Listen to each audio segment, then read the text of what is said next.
invaded our technology.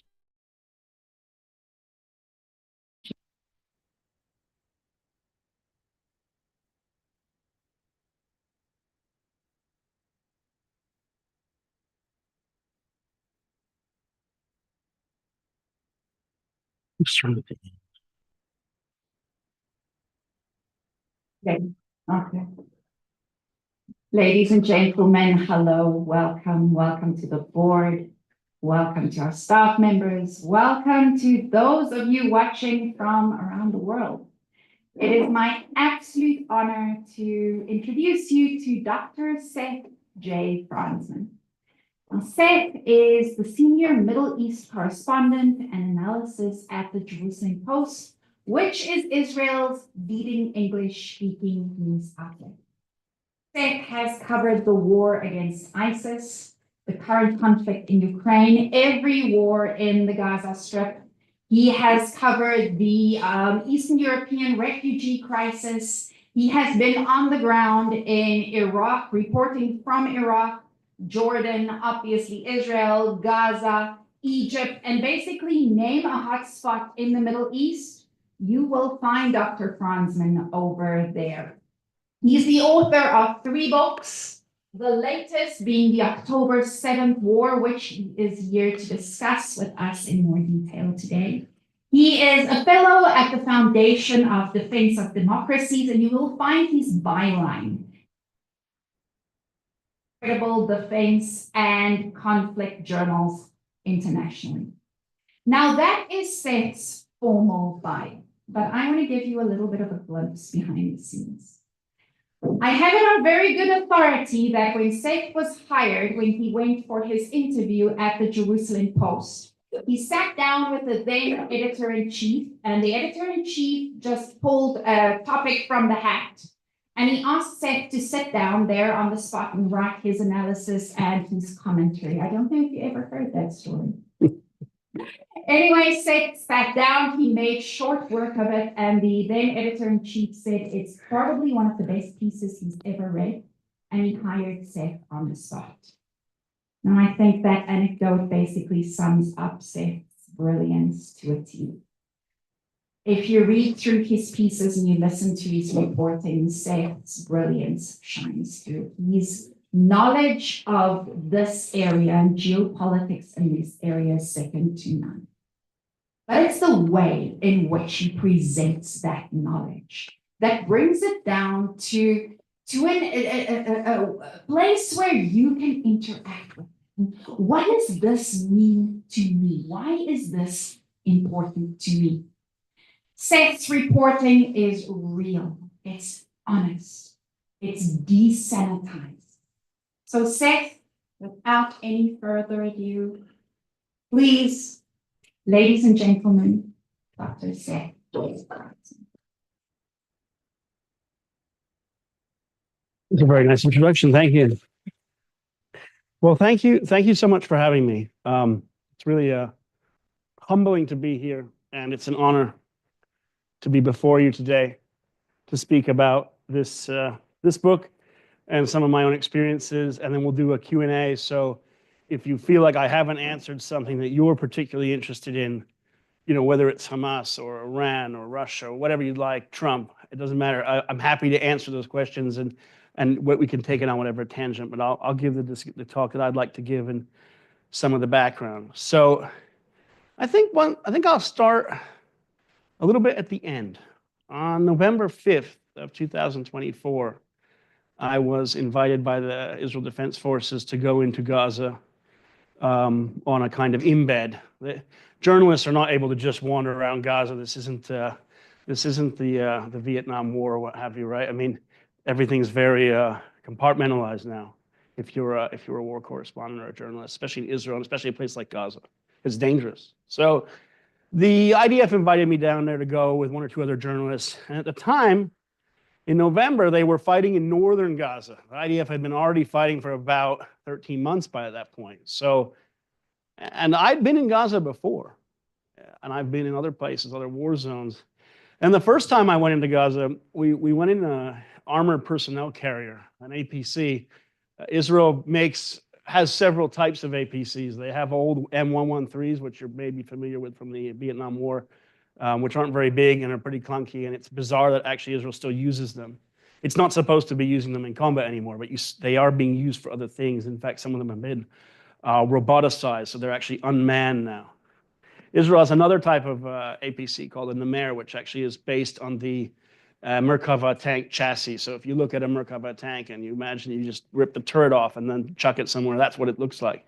And now they have a new one called an Eitan, which has this big wheels and is very comfortable and very modern. So the first time I went in, we went in one of the Nemers, and I remember getting in there. I'm kind of a big guy. I'm not maybe not meant for this kind of action, and you're wearing a big pressed bulletproof vest as well, so you're even larger. And we were all sandwiched in there with a bunch of soldiers, and there's no room. And I was at the end of the vehicle, and I don't like small spaces. I don't even like elevators. If I have to go up 5 floors, I'll walk. I don't want to be stuck in some place. And you're in this machine. They lock this huge door behind you that's about this thick, and you're thinking, okay, if something goes wrong, I'll never get out of this situation. I mean, I don't know how to open the door. I don't understand all the gadgets. And we drove into Gaza, and it's on treads, so it churns a lot. There's lots of noise. And I had a little screen next to me, and I could see out. And I understood at that point, you wouldn't take a vehicle like this deep in. We were going into Jabalia, which is next to in northern Gaza, from near Gaza City, a place that's absolutely a terrorist hotspot and just a nest of terrorists and tunnels and the worst possible people. It was one of the places that the terrorists who attacked Kfar Aza, if you've ever been down to the Gaza border, where Kfar Aza was one of the worst massacre sites. The terrorists actually emerged from Jabalia, and they crossed some fields to get there, and then they killed people. So actually, prior to going into Gaza at that time, we'd had to drive through the kibbutz, which was still a bit in ruins, and we'd kind of done it in reverse trajectory, how the terrorists had come across the field. We went the other way going in. And I remember just thinking, we're in this big armored vehicle. And the reason for this is it's not only it's still dangerous. I mean, and they're still terror. They don't know where the terrorists are. They can pop out of tunnels and stuff. And as you know, with Hamas, on October 7th, they all wore uniforms. But the second the war actually started, they chucked out the uniforms and they just dressed as civilians, and they put away their rifles and just pretended to be civilians so they could take pot shots at the IDF. And then if they get killed, they can chalk it up as another civilian was killed. So that was my first experience. My last experience in Gaza in November of 2024. I remember telling my wife, I was like, I really don't like these embeds that much because I hate driving in these tiny armored vehicles with too many people. I was like, it's a bit much. And I said, well, I hope when we get down there, I wonder what they'll send us in, what we'll be allowed to go in with. And when I got there, 2 Humvees drove up, open-topped Humvees. And I thought, Humvees, that's great. We're not going to be stuck in an APC this time.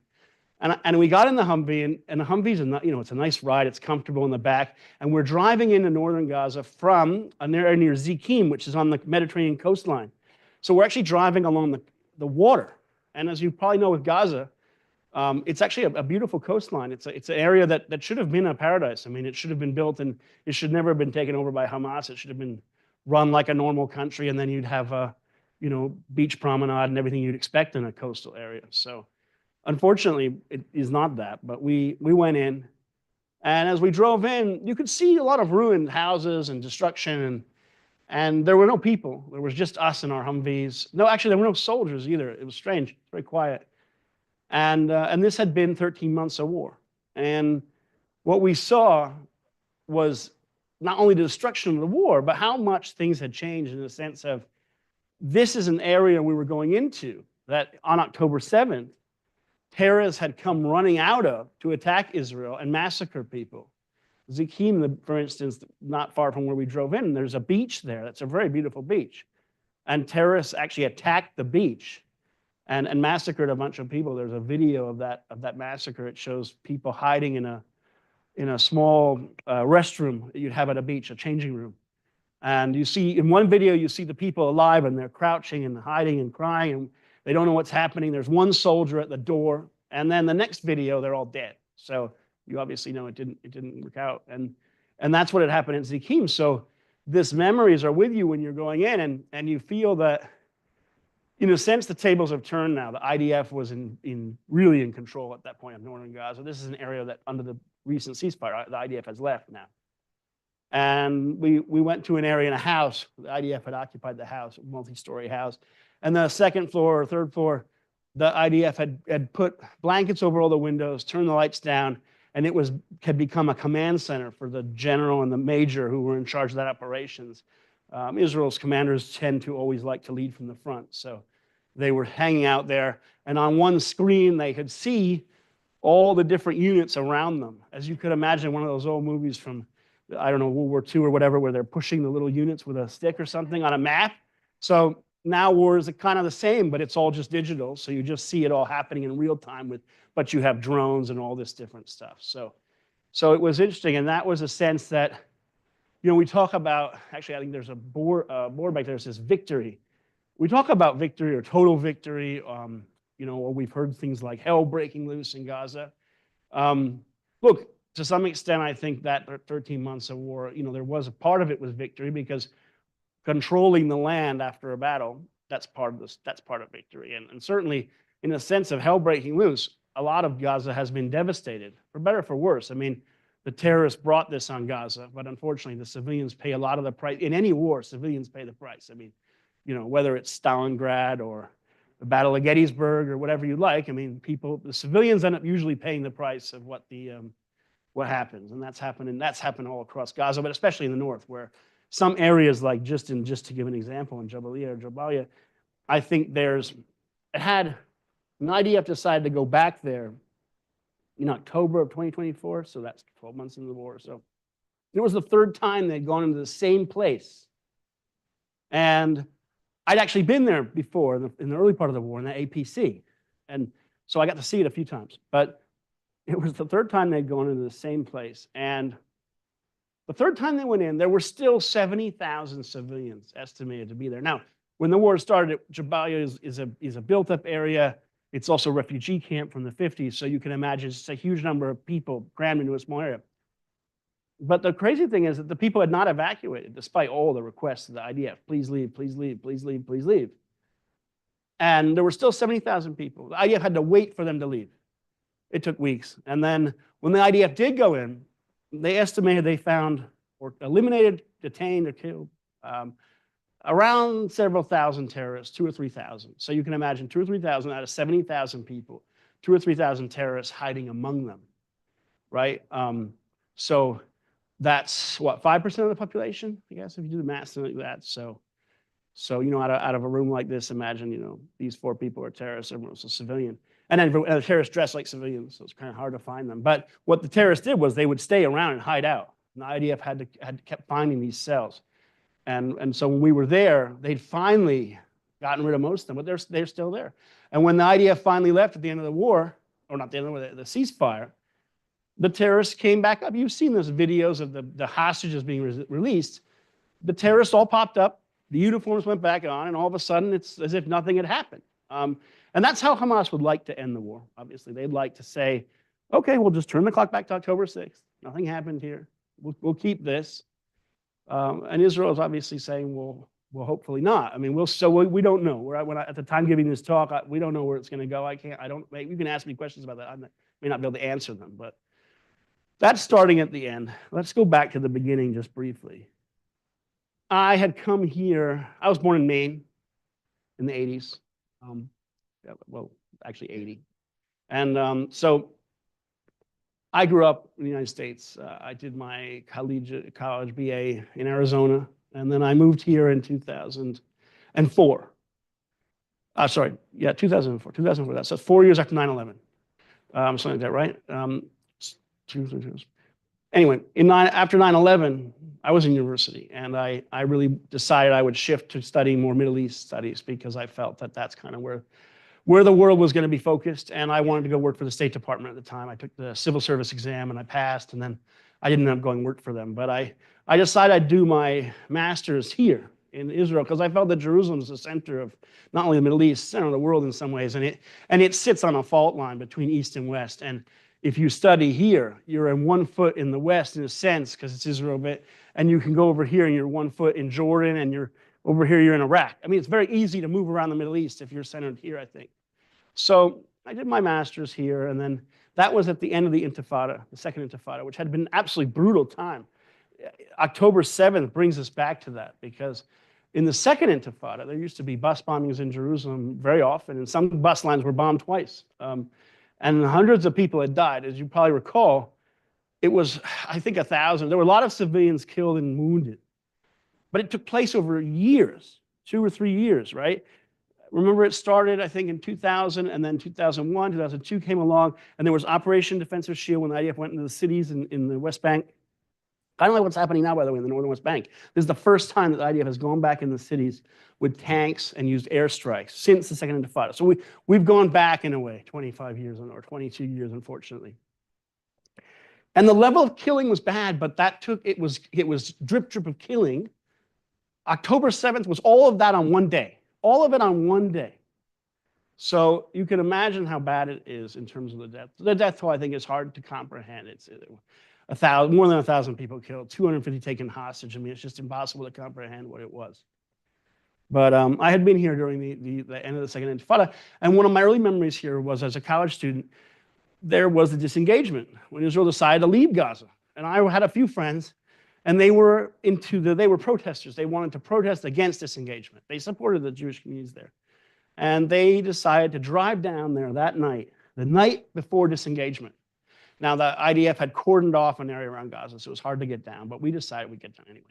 So we piled into a car, and we drove down.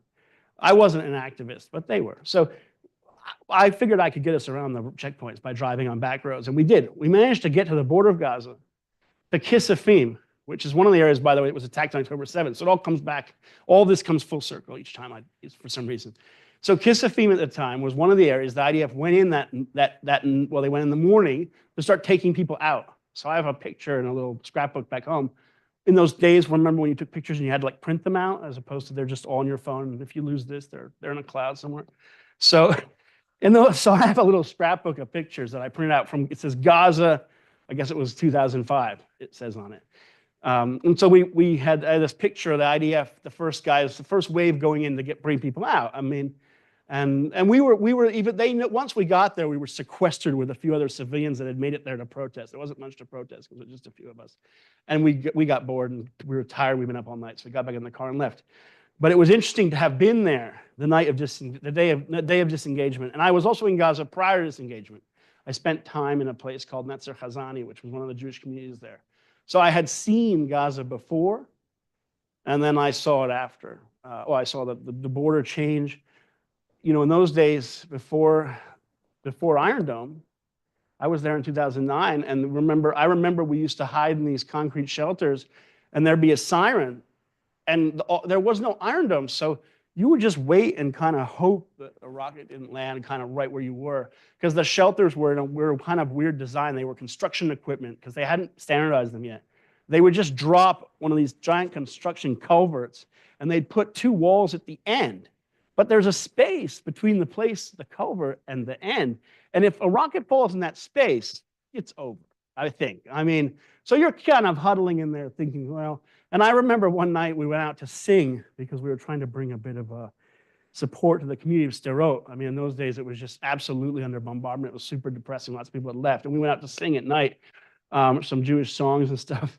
And I remember the guys that took us out, we were just volunteers. They said, listen, there's a siren. Don't try to find a way to get to something. You'll just get hurt running. Just duck down and put something between you and Gaza. So if Gaza's over there, we just kind of be like this. And you think, yeah, I mean, this is effective in a sense, but if your luck runs out, your luck runs out. So that was before Iron Dome. Of course, it's all changed now. So I remember on the day of October 7th, I had just come back from the States. And I come back on Friday, I guess, before Shabbat, and I had a long flight, and you're so tired from the flight, and you know you're going to sleep in the next day. And I had a few drinks, and I thought, I'll just sleep in. It's Saturday. It's Simchat Torah. Nothing to do all weekend. And on Saturday, October 7th, I was awoken by one of my sons, and he came in the bedroom. It was about 8 a.m. in the morning. We were asleep. And he said, oh, there's sirens, there's sirens. He starts waking up. And I said, my wife starts waking me up. She said, there's sirens. I said, what sirens? And then we could kind of hear, because we live in Gilo, in part of Jerusalem, that it's a bit hard to hear the sirens because not every community is designed well. So I was like, Why would there be sirens? Are they testing them? Is it a mistake? Is it possible that, there's something else has happened? Like, because, you could have a terrorist infiltration. Why would you put sirens on in Jerusalem? It can't possibly be from rockets, obviously. So I went out to the balcony. My balcony happens to face the West Bank, and thus it faces Gaza, about 40 miles away. And so you can hear the fighting there sometimes at night, because sound travels. So I went to the balcony, and I thought, like, what is going on? And I could hear the sirens. And I said, what is going on? What is it? And then all of a sudden, there was an explosion overhead. And then another one, and it was obvious that we were being attacked by rockets, and there were interceptions. And the kids ran to the room, and my wife went in the safe room, and I stood on the balcony just mesmerized by these explosions. And I went to look at my computer, and I saw in Arabic media, because my job is to do analysis, mostly in the Middle East, that they had said the Al-Aqsa flood operation has begun. That's what Hamas had called it. And Hamas made all these claims, we've killed lots of people, and Hamas had called on Arabs in Israel to pick up butcher knives or whatever they had in their hands to start killing people. I mean, they hoped this would trigger a national uprising, something like the Tet Offensive or something. They thought it would this would wipe out Israel. The clock is ticking. I guess they hoped also Hezbollah would jump in and fight as well, and Hezbollah did join, but as you all know, it was not the massive attack Israel was worried about.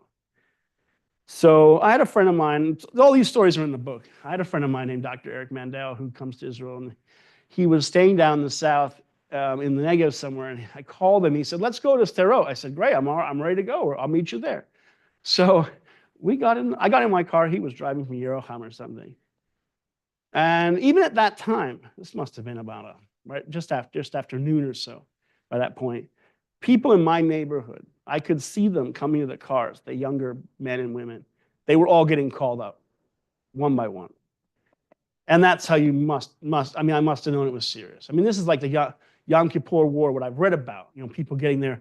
In those days, of course, someone would drive around and tell them that they were getting their call-up duties, and everyone was going to war. And it felt the same way because the streets were empty. Not only Shabbat in Jerusalem, no one drives anyway, but it was a holiday as well. And anyway, there's a war, and people aren't going to be rushing to the war zone unless they have a reason to go. So, it was just obvious that the people that you saw getting in their cars, and they're all young men, and they're going in their uniforms or they're whatever they are, these people are all going in the same direction as you are.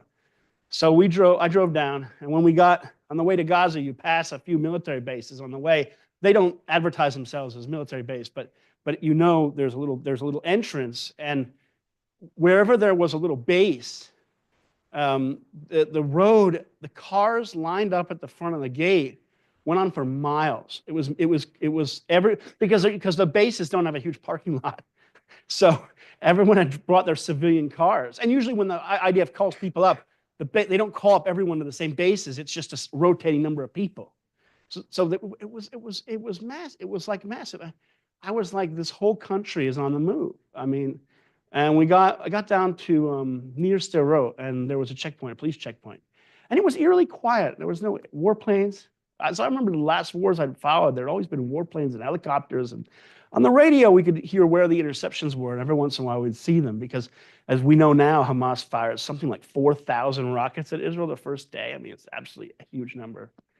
And it was a checkpoint. I called my friend Eric, who was in Sderot, and he was sending me pictures of dead bodies. And he said, these are terrorists that have just been killed. In fact, I think we found out later, we think they were civilians but usually in Israel, if there was a dead body somewhere that was left there for any period of time, it's usually a terrorist, and they might be scared he's booby-trapped or something. So there's no immediacy to take that body away. But if it was a civilian that had been killed, you'd take the civilian to a hospital and do the checks you're supposed to do. But there were so many dead bodies at that time, there was no way to do that. So Eric was saying, yeah, this is an active war zone. I said, Sderot, an active war zone. I mean, I was in Sderot. I mean, okay, it's an active war zone in the sense that there's rockets falling on, but terrorists in the city? So it was the first sign that things were really bad. And on the radio, we could hear people calling into the radio saying, my wife's phone is how on iPhone you can check where the phone is? My wife's phone is located in Khan Yunis. I can't get in touch with her. I mean, people were calling in frantic. They didn't know what to do. And the radio was trying to help them. So the radio would say, okay, if you are hearing this and you live in Kibbutz Cholit, could you go check on, you know, so-and-so's house and see what? Well, the radio guys didn't know that Halit and those places are overrun or been attacked, so no one's going out to check anything because those people are hiding in their safe rooms. But the radio was trying to help. A guy called in from Zekim Beach. He said, I'm hiding in a culvert underneath the road, a little like a where you have water going under. He said, I've been sitting here for hours. We're being bombarded by the Navy. There's terrorists everywhere. He said, I don't know what to do. He said, I'm just a fisherman. I was here in the morning. What do I do? Can someone come help me? And they said, okay, well, we'll try to help you. We don't know what to do. That guy, I think, survived. But so the radio was this weird place where you could understand how everything was a chaos. And everyone was kind of getting updates themselves. No one really knew what was going on. It was just this total fog of war. And when I got to the border of Gaza and Yad Mordechai, it became crystal clear how bad it was, because there was a car that was lodged against an abutment and it was full of bullet holes. And there was a kind of sleeping bag next to it, a sack. And as I approached the sack, I realized it was a dead body, and they'd put something over this person. That body was there, and there were ambulances going back and forth. And they were not bothering with the body, because there were so many dead bodies they couldn't deal with it. They were just trying to get wounded out. And so that body, by the way, stayed there for like 2 or 3 days, because I went back the next day and they hadn't taken that person away. They just didn't have the resources. And we saw that again and again. When we went there on October 8th, I had a friend of mine who went down with me, another journalist. He happened to have a sidearm, because you can get a gun license in Israel. It's unlike some states where you can just go to Walmart and pick them up. So he had a pistol with him. I wasn't armed. And we, at that time, we knew how bad it was. We knew there's just total chaos here. It would be better to have a weapon. So I had a body armor and my helmet. He had a pistol. And I thought, well, we each got kind of half the equipment we need for this conflict. You know, I don't know if you ever saw that movie about Stalingrad, where they send the guys in the battle and they say, you get the rifle, you get the bullets. Good luck. So it felt a bit like that. And we went up there to near Zekim. We didn't know how chaotic this was. We saw evidence of armored vehicles, because when a tank drives across the street, it leaves all the tread marks. So we could see evidence that like tanks had kind of been here, but we didn't know where they went. And we thought, well, the tanks are a good sign. That means we're back. We're in the fight at least. I mean, there's a tank here. How many terrorists can there be, right? But we got to the top of a ridgeline near Zekim, overlooking the beach, and we saw on the road that I wanted to drive down, there were 2 dead bodies that had been disintegrated by some sort of munition. They've been just blown to pieces. And I said to my friend, I said, I think this is the end of the line. We're not going further. This is like zombie land. There's nothing. This is just the worst of the worst. And we looked to the left, and we saw inside the kibbutz a soldier crouched behind a little concrete stand looking at us like this. And I looked at him, and I thought, we're civilians. We're media. I mean, I actually had a little press sticker on the car. I thought, we're not terrorists. But he was sitting there looking out, and I thought, wait, if he's crouching and hiding, things can't possibly be good on my side out here. So we turned around and left. And then 3 days later, a dozen terrorists emerged from 100 meters from where we were and killed 3 Israeli soldiers from the elite Maglan unit just down the street. So it was pretty hairy. And I think we're lucky that we got out of there. I have my 20 or 30 minutes, and I'll take some questions. I should say that I've written several books. This is the first one I wrote. It's called After ISIS. It was about, I went to Iraq in 2015. You probably recall in 2014 that ISIS overran part of Iraq, and they massacred and genocided these people called Yazidis. It's a religious minority group that primarily lives in Iraq. And as you may recall, in those days, how bad it was.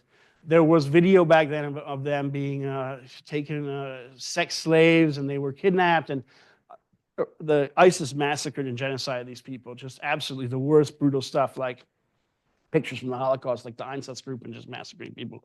And they kidnapped the women.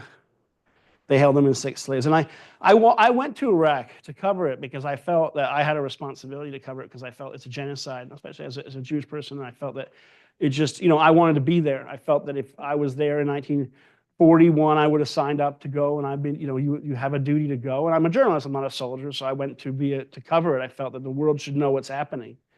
And I went to Sinjar. I got in there right when it was liberated from ISIS. I got in November 2015. We were some of the first ones to see some of the mass graves of the bodies of the Yazidis that had been killed. And it was what you could imagine. It was just absolutely awful. And I'd come back to Israel after that. And I remember I spent a lot of time with the Kurdish fighters, and they used to say, you know, you Jews, Israel, you guys are so lucky. You have an army, you have a state. We Kurds, we wish we have a state, but we don't have tanks. We don't have F-35s. You know, I wish you guys would help us. So we want to learn from the success you've had.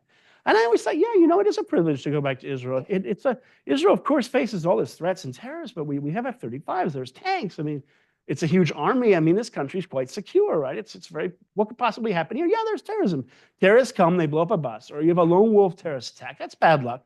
But actually, Israel's far more safe than many inner cities in the West. I mean, to be honest, your chances of being killed by terrorists here is pretty nil, to be honest, compared to the chances of being a victim of a stabbing attack in some place in Europe or whatever. So I always thought it was really safe. And then October 7th happened, and I remember being down there on the border and just feeling like there's no army, there's no F-35s, where are the tanks? We finally found some of the tanks on October 8th.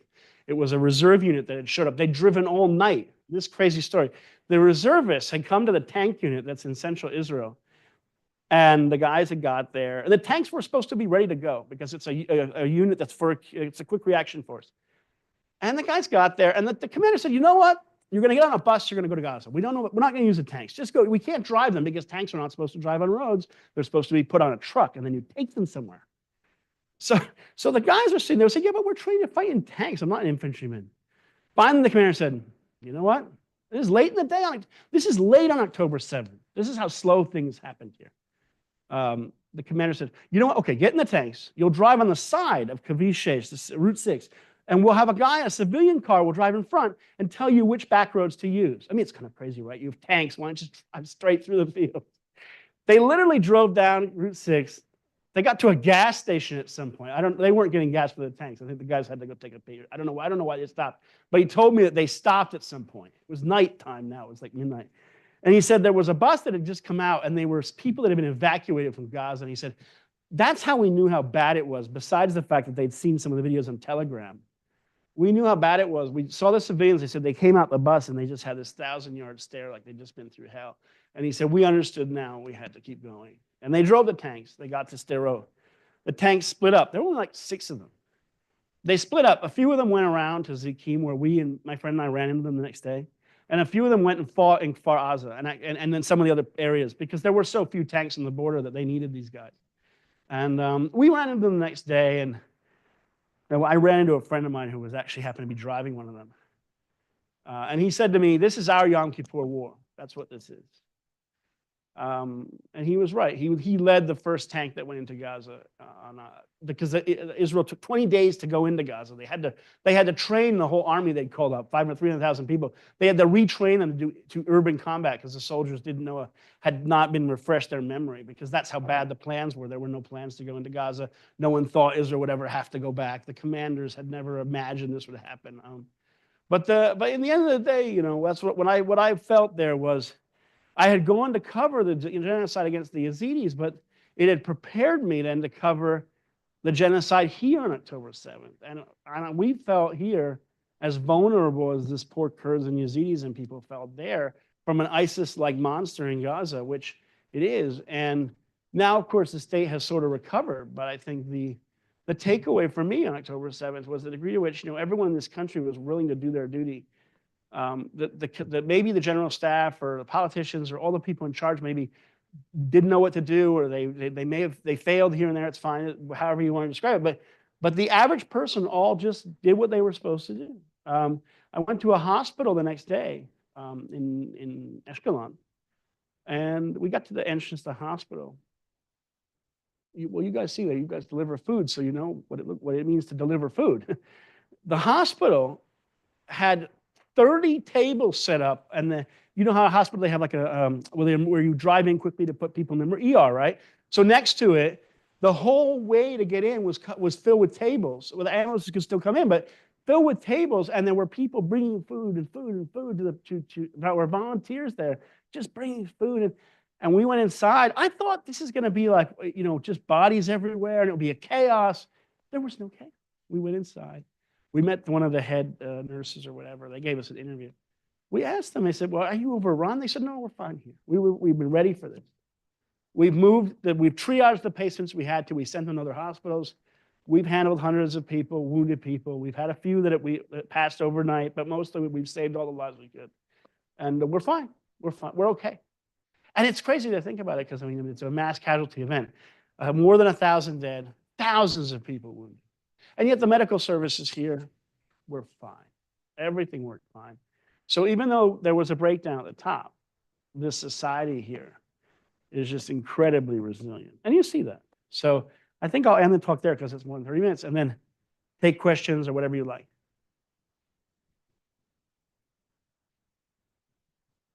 Thank you. So we're going to go to questions. And switching on the mics. Remember, wait for the mic. Are we live?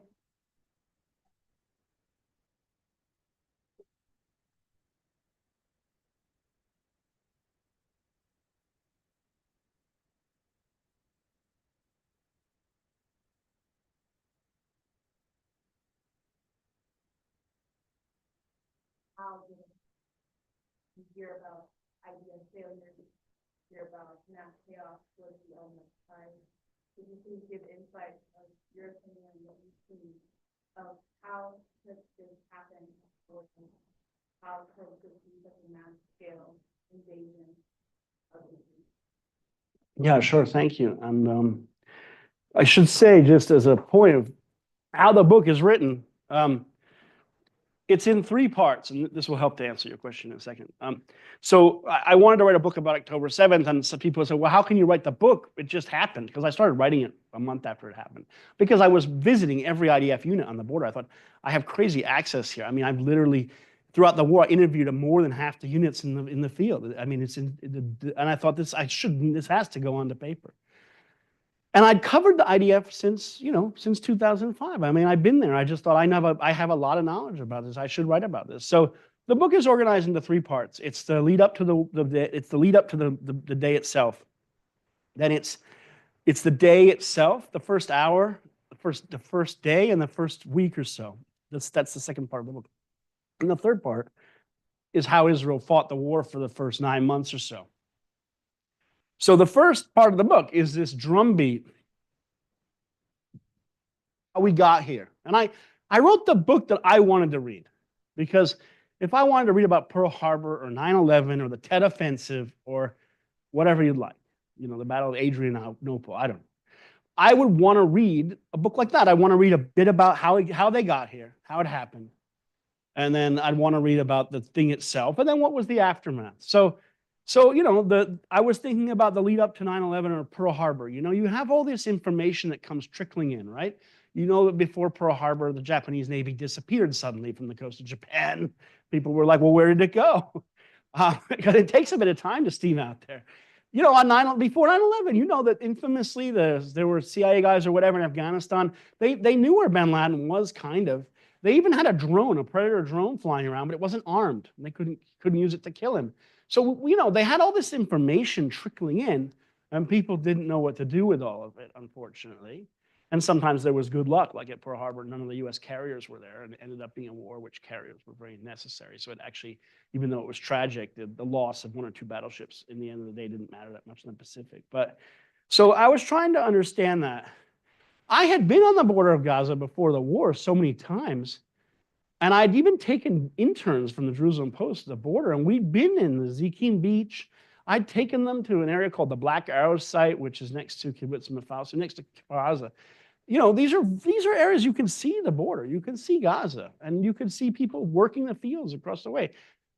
So, I felt safe, and I think the thing in Israel was, it's what led to this.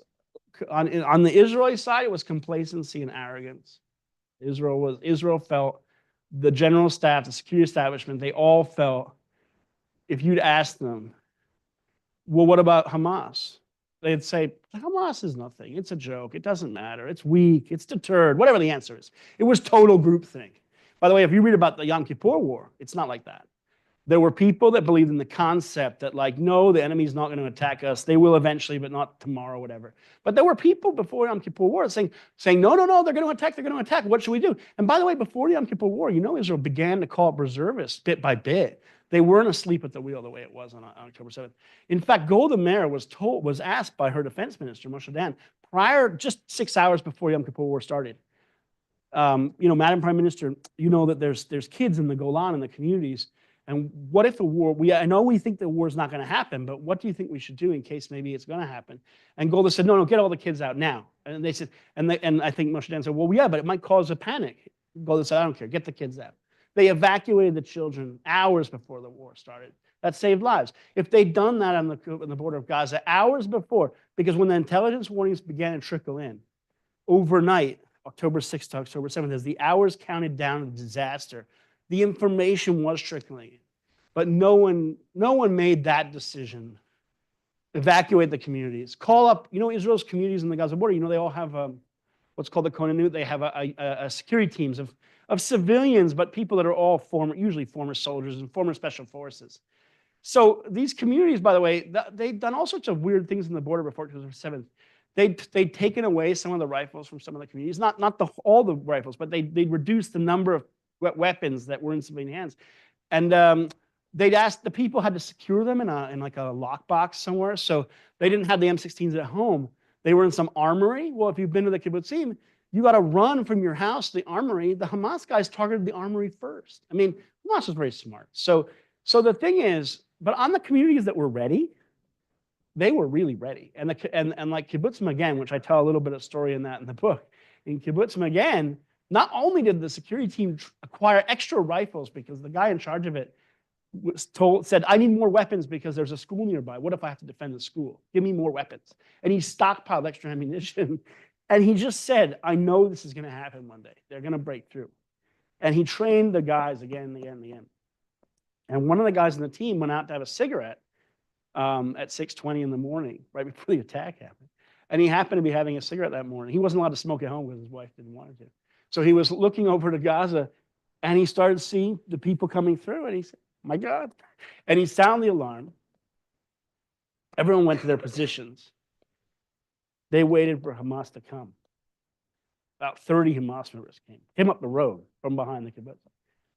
And they waited like at the Battle of Bunker Hill. They just waited, and they gunned them all down. A few of the guys were killed in the security team, but everyone in that community, everyone lived. Why? Because they weren't arrogant, they weren't complacent. They didn't laugh at the Hamas members because they said, no, these people are evil, they have to take them seriously. So that's the difference between life and death. And unfortunately, the general staff in Israel and all the security state, not only were they complacent and arrogant, it's about Hamas. It's not that they were complacent and arrogant about everything else. They all were focused on Hezbollah and Iran as the main threat. And I covered this war for many years, so I remember we would hear 90% of the resources are focused on the north. Gaza, it doesn't matter anymore.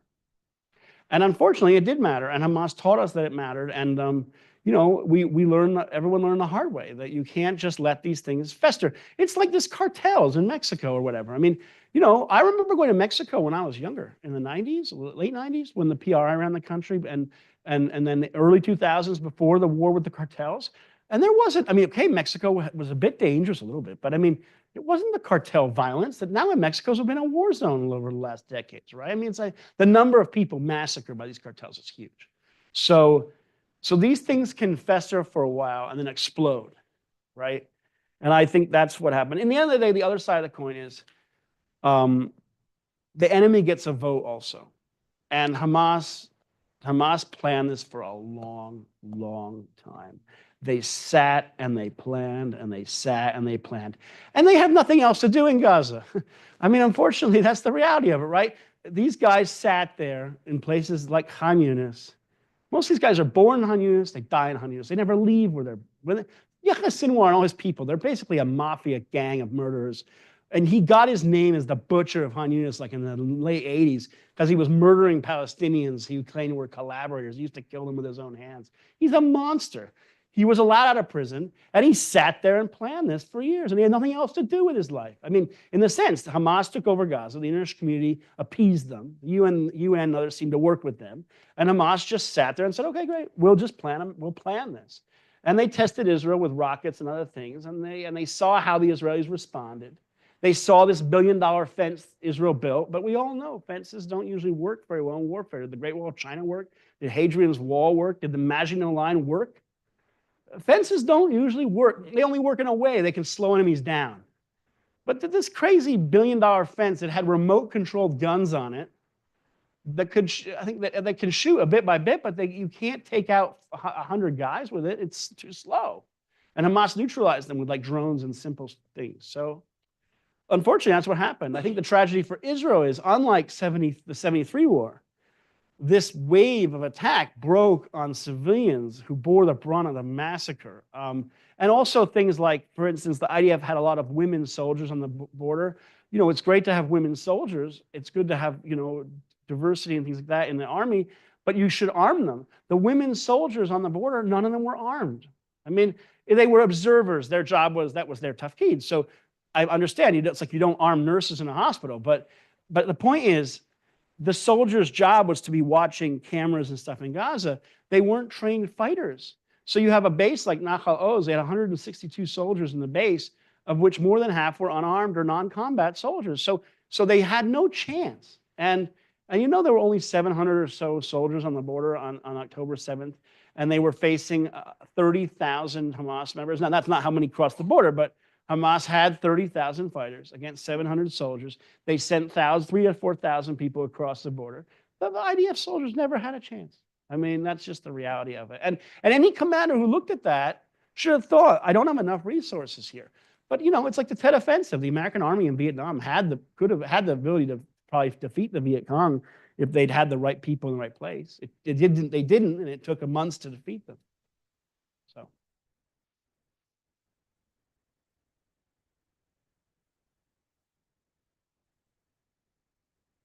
So, we've heard Trump's sort of hyperbolic plan for the day after. We've heard the Arab coalition plan that came out of Egypt. Do you have a sense of what you think Israel wants? Or if not, then do you have a sense of what you think is the best answer for the day after? Right. So that's a good question. And it's two different things, right? What Israel's current leadership seems to not, I mean, Israel's current leadership does not seem to have a plan for Gaza. We hear stories about total victory and the other things, gates of hell opening, but that's not really a plan, to be honest. I mean, it's just a slogan without what's inside, right? So if I say total victory, you can say, okay, well, what does it mean? Okay, so the government here has not come up with what they'd like it to look like. And when you don't have a plan for a place like Gaza, we all know the phrase in science, nature abhors a vacuum. Well, when there's a vacuum of power, who's going to run Gaza? Hamas. Because that's who runs it anyway. That's who the people kind of like. So the Hamas is the norm. So in the absence of a plan, I think that Hamas will run it. I think that the Israeli government is not really clear. As they have said, Netanyahu or others said in their own words, not Hamas and not the Palestinian Authority. Well, what do you get in Gaza if you don't have Hamas and you don't have the Palestinian Authority? You get a vacuum. Who runs the vacuum? Hamas. So unfortunately, the mathematical equation tells you exactly what is going to end up. And I think, therefore, unless you hear a plan to replace the governing authority of Hamas, you can't replace a terrorist group with nothing. I mean, I was in the Battle of Mosul. When they replaced ISIS, they replaced it with the government of Iraq. They got rid of ISIS and they brought something in. And the fact is, ISIS preyed off the fact that the Sunni Arab cities were not governed well under Nur al-Maliki for years. That's why ISIS took over part of Iraq, because there was a vacuum and they jumped into the vacuum. And they were the natural thing that exists because they were Sunni Arabs. So, and a bunch of other jihadists, but they were the natural thing that appears when there's a vacuum and chaos.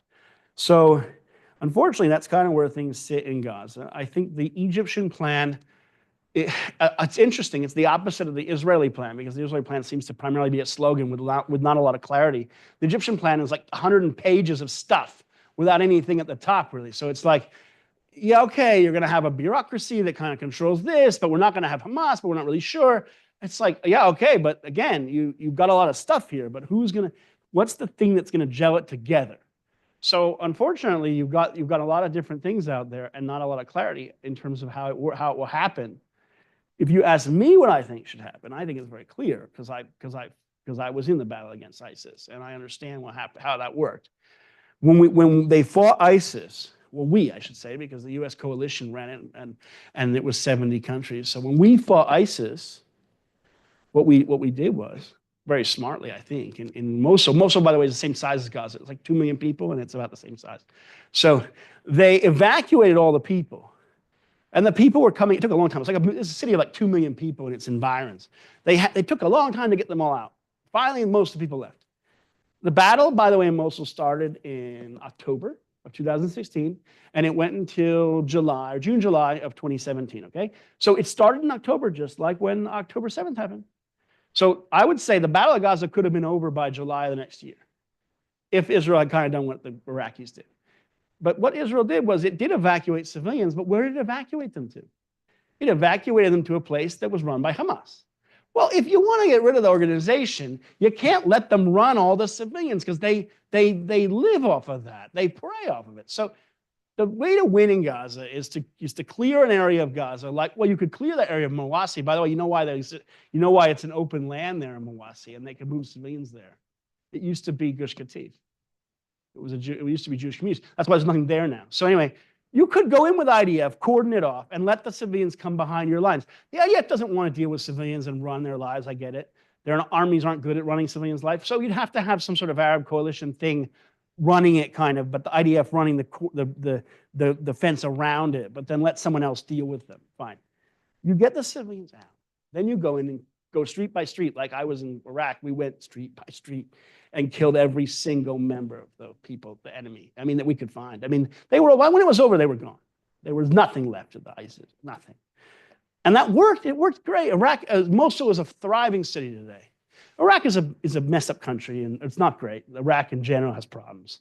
It has Shia militias. It has Iranian problems with corruption, drugs. The Kurdish region works great. The rest of Iraq is a bit of a mess. But Mosul as a city is basically okay now. It's not full of terrorists. So it can be done, but you have to decide to do it. Of course, Israel is not the government of Iraq. Israel doesn't want to run Gaza. I get it.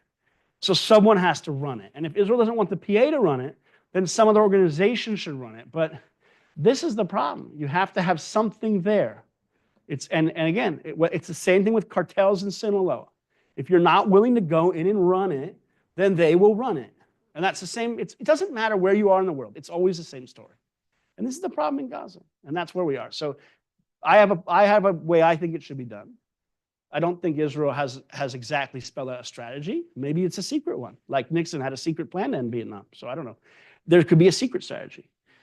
And the Egyptians have an idea, but again, why did it take 16 months for the Egyptians to put up this plan? It should have been done 16 months ago.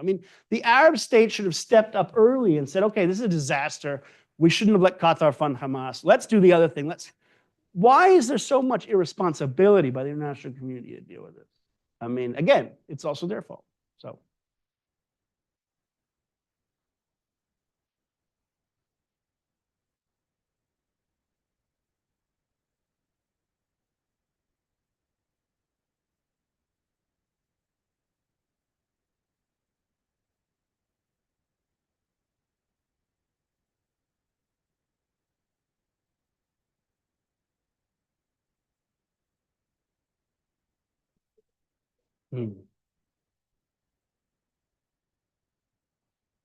Yeah, this is an incredibly difficult challenge for Israel because Hamas has been taking hostages since the 90s.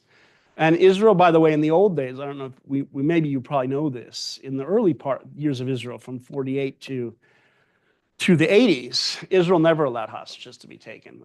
They immediately went in and killed whoever was taking them, at the risk of killing a bunch of civilians as well. So there was a massacre in the north, in Maalat Tarshiha, the terrorists took a bunch of children hostage at a school, and the IDF went there and said, okay, you have a few hours to deal with this. Okay, we're just going to go and we'll kill everyone here.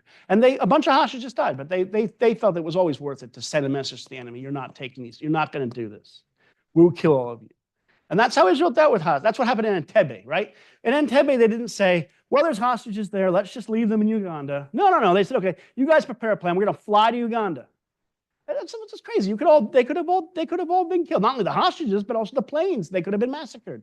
It didn't matter. We're going to fly to Uganda. We're going to kill the terrorists. We'll bring all the hostages back, whatever it takes. And that was always Israel's mentality when it came to hostage taking historically. The view was that you might be lucky as a terrorist and get a few of us, but you're sure as heck not going to hold them for very long. We will come in and get you. And if we have to, civilians will die in the process of that, unfortunately.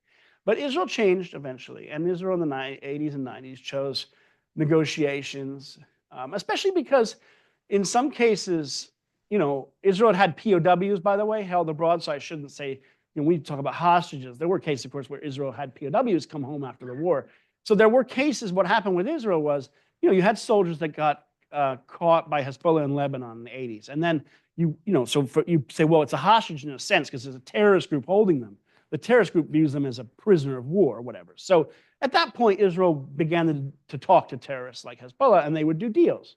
And there started to be more and more deals done. So I think, Israel began to shift its view and mentality in terms of this issue, that it's preferable to do a deal than risk massive numbers of lives. And the state changed a bit in its approach. And I can't say which is right or wrong, or morally right or wrong. Maybe, is it morally right to leave a person as a hostage for a year, but the person survives at the end and you trade terrorists for them and you get the person back, but the person is like, Gilad Shalit was left for 5 years. The person might be mentally, deeply, badly affected for the rest of their life. And you'd say, well, would it have been preferable on the first day that Shalit was kidnapped to send in an armored tank division and kill as many people as possible to get him out? And maybe he dies, but maybe he doesn't. And is that which risk is better? And it's not an easy choice to make. But Israel has decided, I think after October 7th, that we can't rescue them all. There's too many of them. We can't free them by force because they'll probably be killed in the process. There's too many of them, again.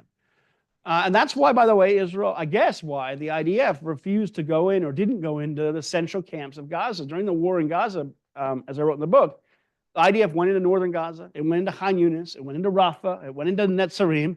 It's like painting a bunch of little squares, but they never bothered to get into the central camps, which apparently is maybe where the hostages were held. So Israel has never conquered all of Gaza, despite 16 months of fighting. It only conquered maybe 60 or 70%. That's why Hamas emerged immediately.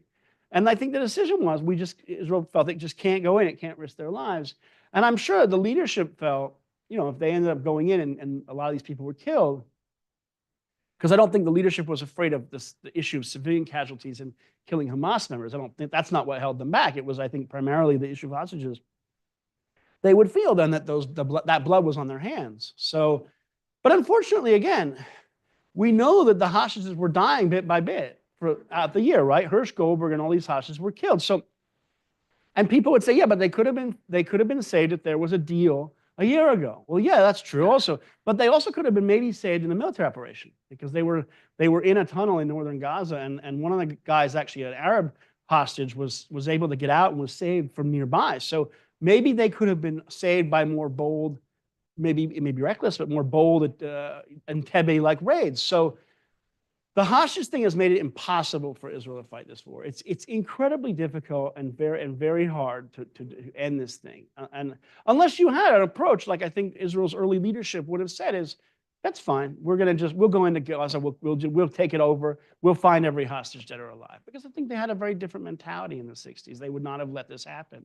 And by the way, if this had happened in 1960, I think the IDF would have immediately gone into Gaza on October 7th. And they would have been in total chaos, but they probably would have rescued more people sooner because Hamas was totally also in chaos that day. The IDF now is a much more plodding, slow style Western military with massive investment in high tech and not enough investment in ground troops and things.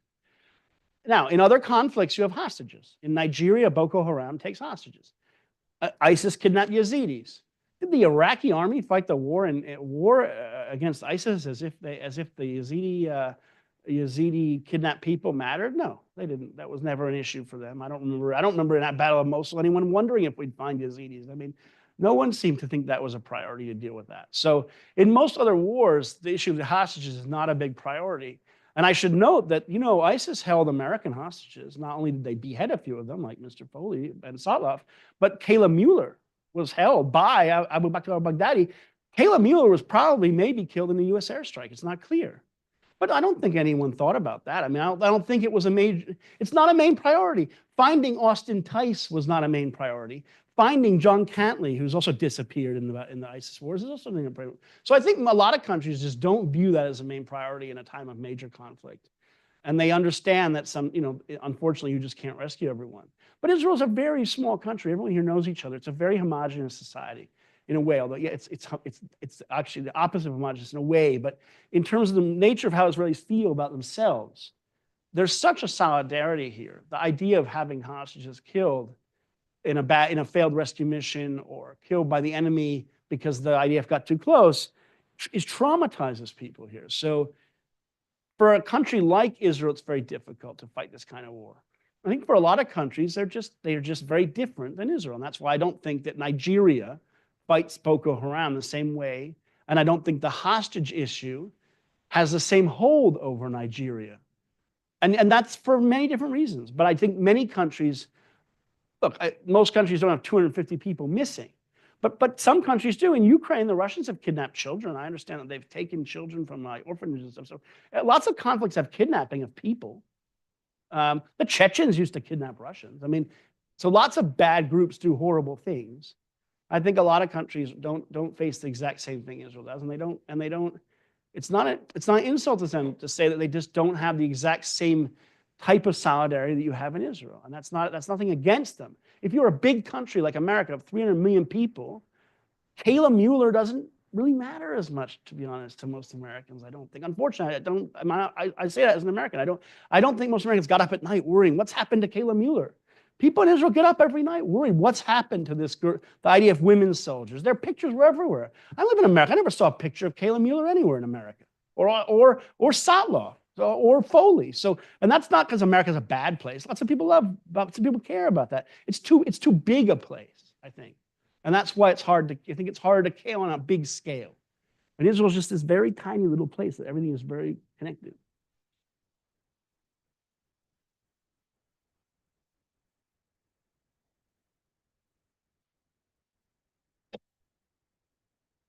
Yes, I will repeat it, word for word.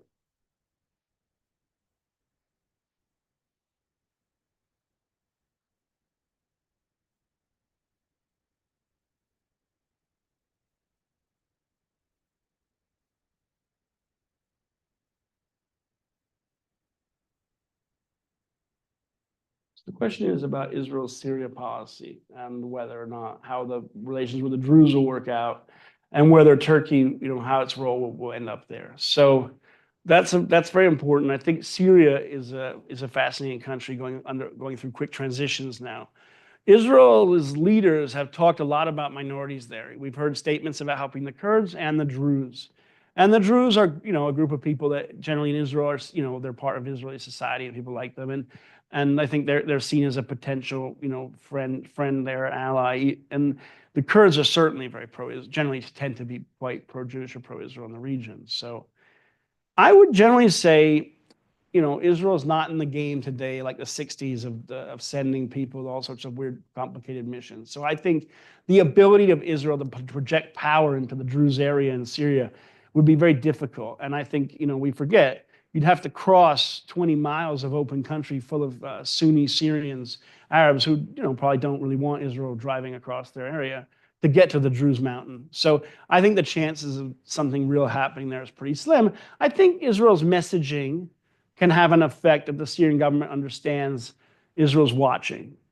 So don't pull a fast one on us. Don't kill these people. Where Israel might help the Druze is right along the border in Al-Hadar. It's a small village near Major Shams. There's a few little Druze villages where Israel, I think, is capable of doing little bits of work there because Israel has worked in southern Syria during the civil war to help, by the way, usually to help the Syrian rebels who are mostly Sunni Arabs. So Israel has a history of helping there. Even treating Syrians in Israeli hospitals. So I think where we could see that happen is just along the border, 1 or 2 square miles inside. That's about it. That's my sense. I just don't see a lot more than that besides messaging. The Turkish role in Syria is a complicated one. Turkey has not played a good role in Syria. It has supported not only the Syrian rebel, some of the Syrian rebels are fine. It supported the worst rebels. Turkey was like, oh, let's look at Syria. Oh, these guys are kind of nice and moderate. These people are a bunch of gangs. Let's help the gangs out. So, why? Because Turkey wanted to get support groups that don't like the Kurds. It's not because the Turks necessarily like these groups, the gangs. They just chose the worst types of people because they wanted them to fight the Kurds, and the Syrian rebels wanted to fight the Assad regime. So the Turks co-opted the worst groups. Now, by the way, the group that runs Syria today, Ahmed Shara's Hayat Tahrir al-Sham, he's not from the bad groups like the Turks support. You could say, okay, he's connected to Al-Qaeda somewhere back in the day, but he seems to have reformed himself a bit. He wasn't the main Turkish proxy. So the Turks might dial back the proxies they've supported against the Kurds, maybe, but Turkey's overall goal in Syria will be to take over where the Russians and Iranians left. And they will fill the vacuum that I've talked about a lot here. Turkey will become the new power there, unless the Saudis and others step up. The track record of Gulf monarchies is that they are very good at giving money, but they're not actually good at doing hard power. And they generally don't do a very great job of it when they've had to deal with places like Sudan or Libya, or Yemen, infamously. So I would say that Turkey is a very serious country. It's a NATO member. It's extremely high-tech, very, very well-organized country. It has the capability to play a huge role in Syria. And that would set it on a collision course with Israel, unfortunately, especially under the current Turkish regime. If Erdogan leaves power, which all people eventually leave power, then Turkey, by the way, could go back to being a nice, kind of friendly country. But Erdogan's regime is not great. And I think that would set Israel up for a collision course. And that's by the way, I think is why Israel's messaging about a demilitarized zone in the south, because they want to put this new government on notice. We see what you're doing. We want to play an influence role here too as well. Now that could backfire and cause the Turks to go in faster. But I think Israel is saying, listen, we're not going to let anything happen there too close to our border, like Turkish air defense suddenly popping up, which would be very bad for Israel, because Israel would be at a collision course with NATO, and that would be an utter disaster. So I think that, everyone must tread carefully. And Turkey can play a positive role if they do construction and they build highways and airports. By the way, the Erbil International Airport and most of the Kurdistan region in Iraq, it functions extremely well, primarily because of Turkish banks and Turkish highways and Turkish hotels and the Turkish airports. I mean, the Turks built a lot of stuff there because it's close to Turkey. So it's not all a bad story with Turkey. Turkey can play a good role. If it's a military role and an anti-Israel role, it can be very bad. Last question. Bill from the USA in Love, Maine. Bibi Netanyahu, should he have resigned? Is resignation ahead, or do we just cheer for the man who seems to be fighting the multi-front war for Israel's survival? The question is about whether or not Netanyahu should have resigned or whether he should be supported in this war. Look, insofar as the office of prime minister is fighting the war, then obviously, as he's prime minister, Israel should be supported, because in a sense, it's not a question of a one man, it's a question of the entity, and Israel has to fight this war. Whether or not Netanyahu should resign, I think it's, in general, in parliamentary democracy, when someone fails, like Neville Chamberlain, for instance, his failure to understand the Nazis. Neville Chamberlain, by the way, was a very honorable, good man, but he failed to understand what the Nazis were about to do, and he resigned correctly. And Churchill came in and set things right. So usually in parliamentary democracy, if you've made a huge mistake, you eventually go, you leave. And I think, that Netanyahu probably should make that decision if he wants at some point, or whatever, people can ask him to leave. I think that he's been in power a very long time, and I think that he would like to stay there, and he'd like to try to right things or have an election, and so he will try to stay. I'm sure from his point of view, he would say, well, FDR didn't resign after Pearl Harbor, and that's right. FDR, by the way, I think if I pooled people, I don't know, in this room, and I said, do you hold FDR responsible for Pearl Harbor? I think a lot of people would say, well, not really. I mean, people make mistakes. The military made mistakes. I mean, Pearl Harbor was probably inevitable, kind of. I mean, it's just bad luck, and sometimes you mess up. So I don't think FDR is held personally responsible for that. And so Netanyahu could make the claim and say, yeah, but in other world leaders, when there was a disaster, even a military disaster, like Tet in Vietnam. I mean, did anyone get held responsible for Tet? Was Westmoreland in charge? I think he was. Well, I think he was eventually put out to pasture. I don't think he was fired for Tet. He was just left. The only general in American history, I think one of them was fired, and famously it was MacArthur was fired, but that's because for other reasons. And Lincoln, of course, fired half his generals because they were all disaster. But Lincoln, by the way, didn't resign because of Bull Run or whatever. So I think, there's two sides to it. I think that Netanyahu could make a very good claim that lots of people fail in history, and when you fail, you try to keep going. And I think people could make a very good point in saying, yeah, but actually, generally also, people, when they fail that badly, they leave. So.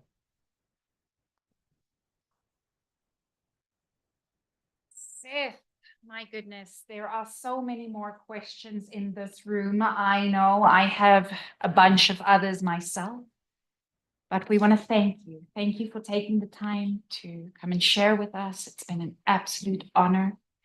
You will be around to sign some books, For the live stream, you should tell how much the book is and where the people can buy it. Yes. The book is available on Amazon. The October 7th War. We will also, when we record the live stream and make it available on YouTube, we will do so, and we will give a link to the book where you can go and you can buy this book. I highly recommend this book. I thought I was going to go to bed. I'm just going to read the foreword before I fall asleep. The next morning at 3:35. I finished it.